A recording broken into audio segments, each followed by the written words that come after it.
Pendant 4 ans, j'ai publié des vidéos courtes quasiment tous les jours sur TikTok, sur Instagram, sur YouTube. Ça m'a fait plus de 1000 vidéos publiées en tout. Je ne les ai pas comptées une par une. Certaines ont explosé, certaines ont fait à peine 100, 200 vues. Et à ce moment-là, j'étais créateur, influenceur, même si j'aime un peu moins ce terme, mais j'étais clairement là pour faire des vues. En d'autres termes, je créais pour être vu et pas pour construire quelque chose. Je ne savais pas du tout où j'allais. J'étais rémunéré par les plateformes, par les collaborations. Et aujourd'hui, je suis dans une autre posture, toujours dans une posture de créateur parce que j'adore ça, mais aussi dans une posture d'entrepreneur. Et c'est très différent de créer du contenu pour finalement aller chercher de la viralité et un contenu qui va chercher des clients. Et c'est justement ce que j'ai envie de te partager aujourd'hui, ce que j'ai appris durant ces 4 dernières années de création de contenu, en mêlant justement ce côté créateur et entrepreneur. C'est parti. Bon, pour en revenir rapidement aux bases et que tu comprennes, quand j'ai commencé à créer du contenu, et en tout cas des vidéos courtes sur mes propres comptes à moi, je le faisais par pure passion. J'avais juste envie de partager des choses. Je suis naturellement curieux et le but c'était de partager des découvertes et des histoires inspirantes ou non, ou en tout cas le but c'était vraiment de partager. J'avais aucun objectif derrière. Donc j'ai bossé avec des marques, je cherchais constamment une certaine visibilité pour pouvoir être payé. Mais à force de poster et de poster sans réellement savoir pourquoi, j'ai fini par me lasser. J'étais complètement vidé et je me suis clairement demandé, alors, grosse remise en question, pourquoi je fais ça en fait? Pour qui je le fais? Est-ce que je le fais pour moi? Est-ce que je le fais pour les autres? Est-ce que je le fais pour les algorithmes? Je me suis un peu perdu justement avec les algorithmes, on reviendra dessus un peu plus tard sur la vidéo. Mais en gros, je me suis complètement perdu dans la création de contenu jusqu'à cet été 2024 où j'ai tout remis en question et j'ai tout remis à plat. J'ai arrêté de créer juste pour moi ou juste pour les algorithmes et j'ai commencé à créer pour des entrepreneurs, pour aider les gens justement à utiliser la vidéo dans leur communication. Et là, j'ai compris un truc. Là, j'ai vu une vraie transformation, autant pour eux que pour moi. Alors, on est parti pour les 11 leçons que j'ai apprises durant ces 4 dernières années et plus de 1000 vidéos publiées. La première, c'est que publier tous les jours, c'est pas forcément obligatoire. Par contre, ce qui est sûr, c'est que c'est le meilleur moyen pour toi de progresser. C'est d'ailleurs ce que je propose à des personnes qui n'ont jamais rien publié de leur vie, c'est de se lancer un défi, 30 jours, 90 jours, en fonction de ce qu'ils peuvent faire, mais c'est de se dire, je vais publier une vidéo par jour à partir d'aujourd'hui.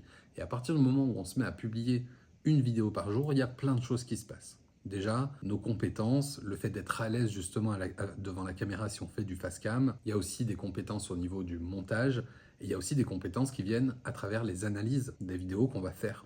Certaines ont fonctionné, certaines ont moins bien fonctionné, on s'adapte. On va aussi découvrir les formats qui nous plaisent plus ou moins. Et finalement, on aura beaucoup plus de chances d'être visible si on poste tous les jours. C'est normal, c'est mathématique. Mais le meilleur effet là-dedans, c'est vraiment ce truc de j'ai appris plein de choses et j'ai commencé à construire une communauté finalement. Et j'en reviens avec cet exemple que j'avais déjà donné sur une autre vidéo. La création de contenu, c'est un peu comme au loto. Si tu vas jamais jouer au loto ou à l'euro-million, forcément, tu as très peu de chances de gagner. Par contre, si tu y vas assez régulièrement et que tu y vas pas forcément tous les jours, enfin, si tu y vas tous les jours quand il y a un tirage, forcément, tu as plus de chances de gagner que la personne qui va pas du tout jouer. Donc ça peut être une très bonne stratégie pour débuter. Maintenant, c'est pas une obligation. Deuxième chose, alors celle-là, elle fait souvent mal, mais c'est que le temps que tu passes sur ta création de contenu, sur ta vidéo, ne garantit absolument pas de résultat. Et ça fait vraiment mal que tu sois créateur, entrepreneur, peu importe. Il y a des jours où j'ai passé des heures et des heures sur des vidéos. Au moment de la poster, j'étais là, j'étais hyper excité. Je la poste, 3 heures après, 25 vues. 4 heures après, 100 vues. Et en fait, la vidéo n'a jamais rien fait. Et d'ailleurs, c'est assez surprenant. La plupart du temps, quand j'avais une vidéo, je la fais sans trop d'espoir derrière, je la monte, pareil, et au moment du montage, je me dis franchement, je pense que je ne vais pas publier, laisse tomber. À chaque fois, je te jure, à chaque fois que j'ai pensé ça, à chaque post, à chaque publication, à chaque vidéo où j'ai pensé que ça n'allait pas fonctionner, c'est celles qui ont mieux fonctionné. Et ça, c'est assez fou. Donc, si jamais à un moment, tu hésites à appuyer sur publier, fais-le. Parce que c'est certainement derrière cette vidéo ou cette publication que se trouve ta viralité, même si on ne cherche pas toujours ça. Troisième chose, justement, on va parler rapidement de l'algorithme. L'algorithme, c'est les gens. C'est très simple. Ce qui fait que l'algorithme détermine si ta vidéo va fonctionner ou pas, c'est les personnes qui vont tomber sur ton contenu. Si ta vidéo n'intéresse personne, si les personnes passent scroll au bout de à peine une seconde à l'ouverture de la vidéo, forcément, ta vidéo ne va pas fonctionner. Quasiment, alors je dis pas, je suis pas un professionnel de l'algorithme, hein, mais tous les algorithmes fonctionnent à peu près pareil. Je vais la faire très très courte. Un contenu est proposé à un premier panel de personnes, disons 100 personnes. Sur ces 100 personnes, l'algorithme va déterminer si ces personnes-là interagissent ou pas avec le contenu, si ça like, si ça commente, si ça partage. Il y a un système de points en fonction de justement l'engagement qui va être fait sur cette publication. Et si sur les 100 premières personnes, il y en a 3 qui se manifestent, la publication, elle passe à la poubelle. Par contre, sur les 100 premières personnes, s'il y en a 50 qui se manifestent et qui disent « Oh là !» Bon, ça c'est très rare, hein, on est à 50% de taux d'engagement, c'est énorme. Mais là, l'algorithme, ça part dans tous les sens et c'est là que ça part viral. C'était un petit point sur l'algorithme. On passe à la 4e. Alors évidemment, on parle de contenu, on parle d'attention et on parle des 3 premières secondes, voire même de la seconde 0. Il faut que les personnes puissent comprendre en un clin d'œil, dès le départ, de quoi vous allez parler. Quel est le sujet? Si c'est trop flou, on s'en va. Ça peut être une stratégie de faire n'importe quoi au début, ça peut se tester, mais si tu veux être sûr que ta vidéo fonctionne un minimum, il faut vraiment s'attarder sur les 3 premières secondes. Et je dirais même mieux, la toute première chose que je fais sur mes vidéos, c'est travailler l'accroche. C'est de partir d'une accroche, exactement comme pour les vidéos YouTube, où sur les vidéos YouTube, je pars d'un titre, voire même déjà d'une miniature, mais je sais de quoi je vais parler, j'ai le titre et je déballe. Pareil pour les vidéos courtes. J'ai une accroche qui va résumer par exemple 80 voire 90% de l'histoire si je raconte une histoire. Un petit exemple, si jamais tu racontes l'histoire d'une personne, alors c'est un exemple que je reprends souvent, mais qui est SDF, parce que c'est une histoire qu'on entend beaucoup et qui passe à millionnaire, tu peux directement, dès les 3 premières secondes, dire ce gars-là est passé de SDF à millionnaire. Et ça marche avec plein d'histoires. Tu prends le début de l'histoire, tu prends la fin, ou en tout cas, tu donnes un maximum d'informations pour que les gens se disent « Waouh, attends, qu'est-ce qui se passe ?» Et même si tu ne donneras jamais trop d'infos, même si, en fait, les personnes vont avoir envie d'écouter l'histoire, si jamais ça les intéresse. Donc, 3 premières secondes, il faut absolument que les personnes sachent de quoi on va parler. Petit disclaimer, on n'est pas obligé d'en faire trop non plus, hein. Moi, je vois des personnes qui sont là, ils sautent dans tous les sens, ils se disent je vais mettre un gros bruit dès le départ. C'est pas du tout de ça qu'on parle. On parle juste d'interrompre à un moment le scroll des personnes et de se rendre, de se dire en fait qu'est-ce qui va pouvoir interrompre justement ce truc de zombie où on passe d'une vidéo à l'autre, où dans les premières secondes, on se dit waouh, j'ai envie de connaître la suite. 5e point, la viralité est un accident, l'impact est un choix. J'ai beaucoup aimé cette phrase. En gros, je préfère 1000 fois que ma vidéo soit vue par 500 personnes qualifiées que par 1 million de personnes où ça va rien donner derrière. Si c'est faire de la viralité pour faire de la viralité, ça sert absolument à rien. Donc j'aime bien dire que la viralité n'est pas une finalité, mais plutôt une opportunité. Aujourd'hui, sur les réseaux sociaux, on peut devenir viral. C'est assez fou l'opportunité qu'on a de pouvoir être découvert par des centaines de milliers, voire des millions de personnes. Ça, faut le garder en tête parce que c'est un pouvoir qu'on a aujourd'hui qui est juste exceptionnel. Ça, c'est OK. Par contre, se dire que toutes mes vidéos, que tous mes posts doivent être virales, c'est non. Ça ne fonctionnera pas parce que tu vas justement tomber dans le schéma dans lequel je suis tombé quand j'étais créateur de contenu et où j'ai pété un plomb, c'est-à-dire que je ne créais plus vraiment par plaisir pour des gens, pour moi, je créais pour l'algorithme, encore une fois, pour répondre à des attentes avec du contenu un peu choc, avec des... Non, on ne cherche pas la viralité à tout prix. 6e point, être régulier, c'est bien. C'est même très très important. Par contre, être régulier et stratégique, c'est un peu mieux. Et j'en reviens au premier point sur poster tous les jours. Poster tous les jours, c'est hyper important si on veut apprendre en créant. Par contre, moi, ces 7 derniers mois, j'ai posté absolument tous les jours sur un réseau qui est LinkedIn sans avoir aucun résultat. Je me suis épuisé. Alors oui, ça a créé certains contacts, des connexions, etc. Mais jamais personne n'est venu me voir en me disant « Mec, j'ai besoin de ton service, j'ai besoin de tes offres, vas-y, on y va. » Jusqu'à ce que je parle aux bonnes personnes. Et c'est là où je parle de stratégie. Et quand on crée des vidéos en tant qu'entrepreneur, il faut absolument qu'on sache à qui on parle. Et oui, si tu ne sais pas à qui tu parles, tu ne sais pas ce que tu dois lui dire. Aujourd'hui, j'ai envie de m'adresser à des entrepreneurs qui souhaitent utiliser la vidéo dans leur communication. Je fais des vidéos qui les aident à y voir plus clair. J'essaye de répondre en tout cas à leurs problématiques à travers mes contenus. Et là, j'ai des retours. Et là, j'ai des personnes qui viennent me dire, écoute, gars, là, ça m'a fait un déclic ce que tu as dit. Ou cette méthode, ça m'a vraiment aidé. Et là, c'est plus du tout pareil. Donc oui, il faut être régulier. Il ne faut pas venir poster, s'en aller, repartir, etc. Mais il faut être régulier en étant stratégique. 7e point hyper important. Copier, c'est interdit. Copier ne mène à rien. Par contre, s'inspirer, c'est OK. Parce que j'entends beaucoup de personnes dire oh, en fait, la création de contenu, mec, c'est pas compliqué. Va voir ce que fait la concurrence, prends ton concurrent idéal et recopie mot pour mot ce que tu fais.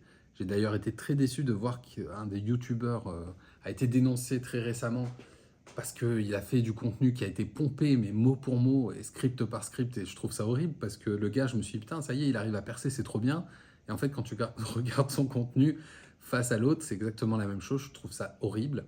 Je vais prendre un petit exemple. Par exemple, moi, j'ai créé un compte TikTok sur l'écoute de musique électronique parce que j'aime bien toutes sortes de musique, le rap, l'électro. Mais l'électro, ça faisait un moment que je tournais autour, que j'en écoutais plus trop. Et là, j'avais envie de partir à la découverte de ça. Je me suis mis sur TikTok et l'algorithme a bien fait son travail. Il m'a montré des vidéos de DJ américains qui, en fait, faisaient des écoutes, simplement, des sessions d'écoute découvertes pour leur communauté. Et moi, dans la nuit, à 2 h du matin, je me suis dit, let's go, on lance une petite playlist électro. J'ai lancé et là, je suis tombé sur Badadan et, je sais pas, déclic, je me suis dit, allez, c'est parti, on crée un compte. J'ai créé un compte et je me suis inspiré de ces personnes-là. Donc, j'ai copié ce qu'ils faisaient, le concept d'écoute. Et par contre, j'écoute pas exactement les mêmes choses, je le fais différemment, c'est moi qui le fais, donc les réactions sont très différentes. Le principe de ces vidéos, c'est de réagir au son. Et tout ça fait que c'est moi. Alors oui, j'ai copié d'une certaine manière un concept, mais je l'ai mis à ma sauce. Et c'est très différent. Et en général, les idées de concepts que tu peux avoir ou qu'on peut trouver, on le prend de plusieurs créateurs. On va aimer l'ambiance chez un créateur, on va aimer ce que dit un autre, on va aimer l'idée d'un autre et on va regrouper tout ça et en faire quelque chose de créatif, d'unique, à notre sauce. Et c'est là que ça fonctionne. Mais surtout, on ne copie pas. Pas bien Bobby. 8e point qui m'a sauvé la life pas mal de fois, c'est de prendre des notes. Tout le temps. Tout le temps avoir de quoi noter sur soi. Personnellement, mes idées, les meilleures idées, elles viennent sous la douche, en marchant, pendant que je suis en train de conduire, peu importe, en faisant la vaisselle, en faisant le ménage. Et du coup, je suis pas là, ça fonctionne pas comme ça. Les idées, elles ne viennent pas devant la feuille blanche, on le sait très très bien. Mais par contre, elles viennent quand on active d'autres parties de notre cerveau. Et justement, ça laisse un peu notre esprit s'aérer et trouver des idées créatives. Donc, très important, avoir toujours de quoi noter. Perso, j'ai mon portable 99% du temps dans les mains. Donc, je me sers de l'application Notes tout simplement. Et après, je viens structurer un peu ces notes et je viens piocher dedans, pardon. Et je me dis, ok, cette idée-là, aujourd'hui, je la traite, etc. Et ça permet de construire un espèce de puits à idées inépuisable, justement, parce que tu prends des notes tous les jours, en fait. Il n'y a pas mieux. Donc, prends des notes. 9e conseil, tester, tester, tester et encore tester. Tu veux savoir ce qui fonctionne pour toi et pour ton audience, tu testes. Tu passes simplement par l'expérimentation. Parce que le problème, c'est que, comme tu l'as vu sur ces différents points, ça revient assez souvent, tout ne se passe pas comme prévu. Tu as prévu qu'il y a une vidéo qui allait exploser, ça explose pas. Tu as prévu qu'il y a une vidéo qui allait pas exploser, ça explose. Voilà, c'est comme ça, ça se passe comme ça. Donc, on teste et on affine au fur et à mesure. Et c'est là où tout premier point revient. Si tu postes tous les jours, forcément, tu peux beaucoup plus tester, ou en tout cas, si tu es plus régulier, et si tu ne postes pas qu'une fois par semaine, tu as beaucoup plus de tests à faire, et forcément, tu affines au fur et à mesure. 10e point, ici, c'est le moment où on kiffe.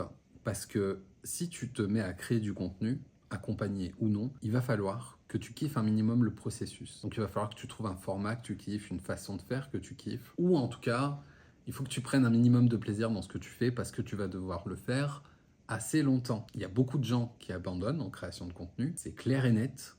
J'en vois énormément qui commencent, qui n'ont pas de résultat au bout de 3-6 mois et qui abandonnent. Et qui abandonnent à quel moment ?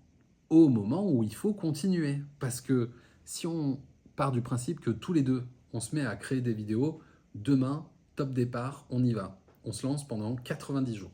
3 mois de création de contenu quasiment quotidienne, toi et moi. À la fin, on a quasiment les mêmes résultats, c'est-à-dire 300 abonnés sur un compte, peu importe la plateforme, on s'en fiche. On a à peu près les mêmes résultats, un peu en dents de scie, c'est ce qui se passe en général.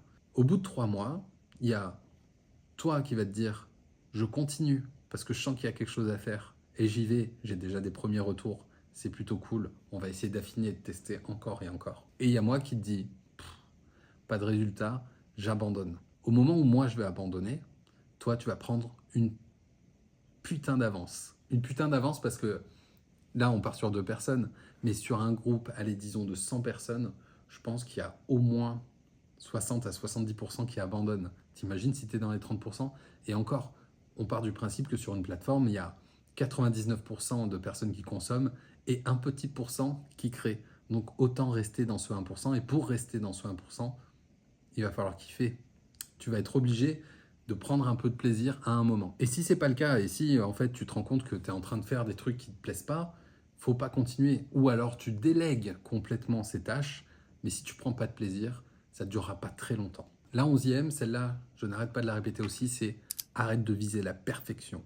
Pourquoi? Simplement parce qu'elle t'empêche de poster. Elle freine clairement ton élan. C'est ok de faire simple. Tu vois, aujourd'hui, je me suis dit, je vais faire une grosse vidéo. Le titre, je l'ai bien travaillé, ça fait un petit moment que j'y pense à cette vidéo. Donc là, j'étais en train d'installer mes lumières, le micro, parce que j'ai tout ce qu'il faut. Mais en fait, ce qu'il faut simplement, c'est d'avoir une bonne dynamique, une envie, poser sa caméra et parler. Peut-être que cette vidéo, elle fera 30 vues, peut-être qu'elle en fera 100, 200. Je m'en fiche. Moi, le but, c'est de faire passer mon message. C'est tout. Le plus simplement possible.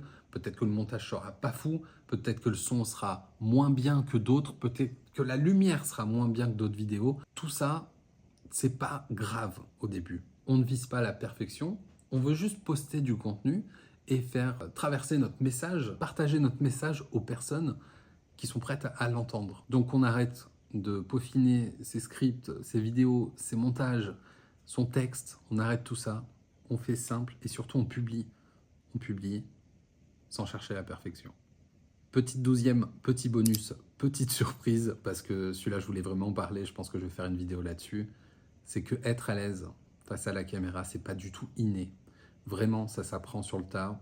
J'en ai fait et je vais en faire toute une vidéo, une formation s'il faut, parce que j'entends beaucoup de gens qui me disent « je suis pas à l'aise devant la caméra, c'est très difficile ». Je vois énormément de personnes galérer et moi-même j'ai galéré et parfois je galère encore suivant les conditions dans lesquelles je suis. Mais en fait, tu vois là, aujourd'hui je me suis dit, je pose la caméra, j'ai des petits points sur mon ordinateur pour savoir à peu près où j'en suis et de quoi je parle. J'ai pas tout scripté, c'est du semi-scripté. Au moins, ça me permet de pas pouvoir partir en freestyle. Parfois, c'est pas forcément la bonne chose parce que je pars dans tous les sens. Mais là, le fait d'avoir justement un petit script, ou en tout cas un bout de script, ça me permet de parler comme je parle dans la vie. On a l'impression limite qu'on est en train de boire un coup ensemble ou en tout cas de partager un moment ensemble. Et moi, c'est ce qui me plaît dans le contenu. Et c'est comme ça que je l'aborde, plutôt que de me mettre devant la caméra et de jouer un rôle, à dire voici 3 astuces hyper simples et tout. C'est pas moi. Et c'est ce que j'ai fait en tant que créateur de contenu pendant ces 4 dernières années. J'étais là, ouais, salut, machin. Non, ça me correspond plus. Maintenant, j'ai juste envie d'être moi-même, de sourire comme j'ai envie de sourire, de rigoler si j'ai envie de rigoler, et de parler comme j'ai envie de parler. Et être à l'aise face à la caméra, c'est aussi ça. C'est réussir à être soi-même, à parler à un objectif comme si tu parlais à une personne. Et ça, c'est très compliqué parce que c'est pas naturel. La caméra, elle me répond pas. Et t'es pas en train de me sourire là, alors que moi, j'ai envie que tu me souris et que je sente ton énergie. Ça passe pas à travers ces appareils. Et pourtant, on peut le faire. Moi, ça fait 4 ans que je m'entraîne encore, en fait. Il y a des moments où je bug, il y a des moments où c'est compliqué. Mais ça s'apprend. Et tu peux le faire si tu as envie de le faire. Après, il y a des solutions pour ne pas du tout montrer ton visage. Mais vu que je m'adresse quand même principalement à des entrepreneurs qui veulent vendre leurs produits et leurs services, c'est toujours mieux si on te voit. Alors maintenant où j'en suis aujourd'hui, parce que après toutes ces années de création et de vidéos, il faut bien que je fasse quelque chose de ma vie. Et aujourd'hui, j'accompagne des entrepreneurs justement à créer du contenu qui leur ressemble, à créer du contenu qui attire leurs clients. Je ne promets pas la viralité. Je te dis que c'est possible d'être viral. Par contre, ce que je veux, c'est extraire le meilleur des entrepreneurs pour qu'ils puissent être à l'aise face caméra s'ils ont envie d'être à l'aise face caméra, c'est de leur mâcher une très grosse partie du travail en écrivant les scripts, en faisant le montage ou simplement en les coachant ou en faisant tout ça à la fois sur une offre hybride que j'ai justement créée il y a un peu plus de 2 semaines, donc c'est assez récent. J'ai fait quelques tests et je suis super content parce que finalement, je commence à me retrouver. J'ai fait du mentorat, c'est-à-dire que j'ai travaillé chez Live Mentor en tant que mentor pendant 2 ans. Et là, j'ai accompagné des entrepreneurs sur leur création de contenu, sur leur e-commerce, sur TikTok. Et là, je retrouve finalement tout ce que j'apprécie, c'est-à-dire accompagner des gens sur un sujet qui me passionne. Et si jamais tu es intéressé, évidemment, je t'invite à cliquer quelque part par là. Ici, il y a très certainement 1 ou 2 liens qui traînent. Maintenant, je te remercie d'avoir écouté jusqu'ici. Et si tu en as marre de créer du contenu dans le vide ou qui ne te ressemble pas, appelle-moi et on se voit très vite. À bientôt. J'ai pas mis de call to action, d'appel à l'action pour s'abonner et pour liker la vidéo. Non, parce que je pars du principe que quand on demande aux gens comme ça, quand on quémande, moi perso, j'ai jamais appuyé sur un petit pouce juste parce qu'on me l'avait demandé. Donc si tu as envie, tu le fais. Sinon, tu passes à autre chose. D'ailleurs, il y a un tout petit pourcentage de gens qui vont voir cette fin de vidéo, donc